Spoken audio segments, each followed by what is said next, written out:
ମୁଁ ବାଡ଼େଇଲେ maximum 10 minute ବାଡ଼େଇବି। ଧର ସାଙ୍ଗ ପିଲା 3ଟା ବାଡ଼େଇବି ମାନେ ଅଧଘଣ୍ଟା ପାଇଁ ଅଧଘଣ୍ଟା ସମୟ ଭାଇବ୍ରେଟର ମାଇଲେ ସମୟ ଦଉଛି। ଭାଇବ୍ରେଟର କେବେ ସେ ଜିନିଷ ଦେଖିନି, ତାକୁ ବି ନେଇକି ଯିବି ସାଙ୍ଗରେ। ହଁ ମୁଁ ଦେଖିବି ଜିନିଷଟା କେମିତି। ମୁଁ ଆଜି ଦେଖିଦେବିନି ଭାଇବ୍ରେଟର କଣ ଜିନିଷଟା ଟିକେ ତମେ କିନ୍ତୁ ସେଟା ଆଣିଥିବ ହେଲା। ହଁ ମୁଁ ସେଟା ନେଇକି ଯିବି, ତାହା ବିନା ଜମା ବଞ୍ଚି ପାରିବିନି। ଭାବିଲ ମୁଁ ତମ ଉପରେ ସେଇ ଭାଇବ୍ରେଟରଟା ତଳେ ମାରୁଥିବି। କେତେ ଅଦ୍ଭୁତ ମୋର କରିବା। ମୁଁ ମୋର ସବୁ ଯେତେକ ନାଗାର ସବୁ ଚାଟିଦବ ତମେ। ଟୋଟାଲି ମୁଁ ତଳେ ପକେଇବିନି, ଟୋଟାଲ ଚାଟିଦେବି ମୁଁ। ଆଉ ତମର ସେ ଯୋଉ ଜିନିଷଟା ବାହାରିବ ନା ମୋ ପାଟିରେ ଦେଇଦବ।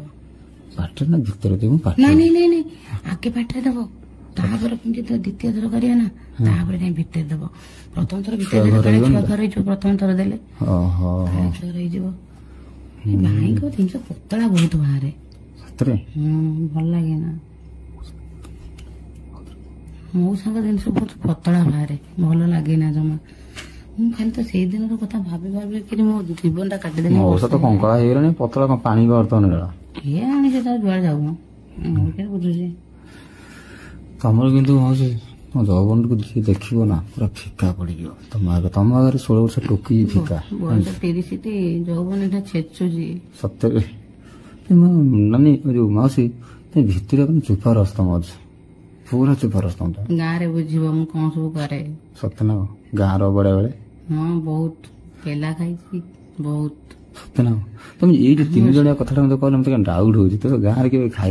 ନାଇଁ 3 ଜଣ ଗାଁରେ ଖାଇନି କେବେ, ଗାଁରେ ଖାଇନି। ହେଲେ କିନ୍ତୁ ଦେଖିଛି, ମୋବାଇଲରେ ଦେଖିଛି, ଭାବୁଛି ତାର ସେ ଜିନିଷଟା କଲା ବେଳେ କେମିତି ଲାଗିବ। ଅବଢା ବେଳେ କେତେ ଖାଇଛ? ଅବଢା ବେଳେ 4-5 ଜଣ। ଆମର ଥିଲା ଗୋଟେ ସେ ବାରିପଟକୁ ବାଉଁଶ ଗଛ ପଛ ହେଲା, ତ ମୁଁ ସେଇଠିକି ଯାଇ ପଳେଇ।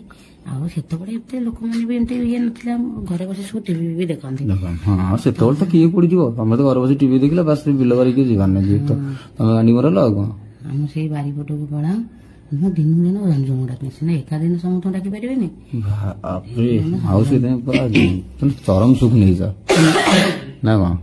ଆଉ ସେଦିନର କଥା ସବୁ ଭୁଲି ପାରୁନି, କଣ ହବ ମାନେ ସୁଖ ନେଇକି ଠିକ ସୁଖ ବେଳକୁ ଏମିତି ଗୋଟେ ପୁଅକୁ ବାହା ହେଲି। ବ୍ୟାଡ ଲକ୍ ପୁରା ଭାଗ୍ୟ ଖରାପ।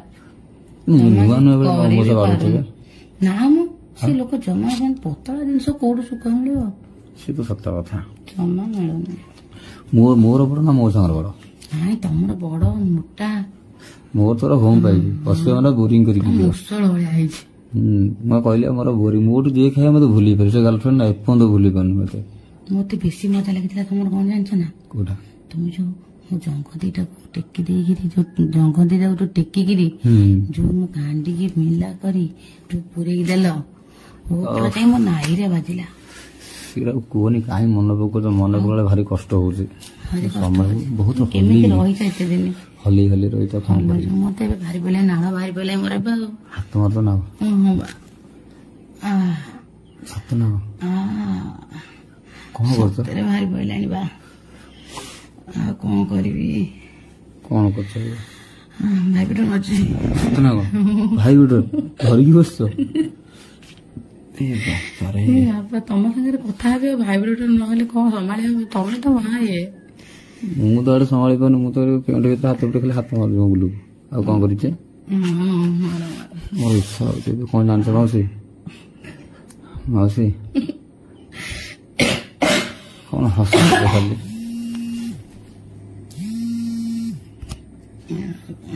କଣ ହସୁଛ ଖାଲି? ନାଇଁ ହସୁନି, ସେ କଥା ଗୁଡା ସବୁ ଭାବି ହସୁଛି। ମାନେ ଅବାଡା ବେଳେ ମୁଁ କଣ ସବୁ କରୁଥିଲି। ହଉ ଶୁଣ, ଯାହା ବି କରୁଛ ଯାତ୍ରାକୁ ଆସିବ ନା, ପୁରା ଆମେ ମସାଜ କରିକି ପାରିବି। 3 ଜଣ ଆମେ ରେଡି, ତମେ ସବୁ ଠିକ କରିଦେଇଥାଉ, ଜାଗା ଫାଗା ସବୁ ଠିକ କର, ମୁଁ ଗଲେ ଯିବା ଆଉ। ଓକେ, ଆମେ 2 ଜଣ କିନ୍ତୁ ଓଏ ଯିବା, ତାଙ୍କୁ ନବାନି। ଆମେ ତ ଓଏ ଯିବା, କିନ୍ତୁ 3 ଜଣିଆ ମୋ ରୁମରେ ହବ।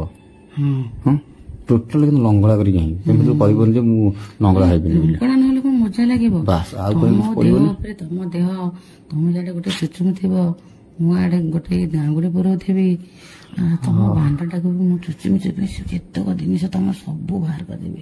ସତ ନା? ମତେ ଏଇଭଳିଆ ସୁଖ ଦରକାର, ଏଇଭଳିଆ ସୁଖ ଦରକାର। ସତ ମାଉସୀ, ସତ ଏଇଭଳିଆ ସୁଖ ହିଁ ଦେବି। ମୁଁ ତ ଏମିତିଆ ସୁଖ ନବାକୁ ଚାହୁଁଛି। ଆଉ ମୋ ସାଙ୍ଗ ଛୋଟଟା କଣ କରିବା? ତମ ଭାଗ୍ୟରେ ଯାହା ଅଛି ଆଉ ସେଟା କମ ନା, ଆମେ ପଳେଇବା ଚାଲ ନା। ନାଇଁ ଯିବା କାହିଁକି? ଆମେ କଣ ଏମିତି କରିପାରିବାନି? ଯିବା କାହିଁକି? ଯାଇ ବଦନାମୀ ହବା। ଇଏ ତ ଚୁପଚାପ ଭଲ କରିବା ଆଉ ମୁଁ ଯାଆନ୍ତି ଯେ ଭାବୁଥିଲି ତମ ଘର ଆଡେ କେତେବେଳେ ଆସିବୁ ମୁଁ ତମକୁ କହିଥାନ୍ତି ତମ ପାଠ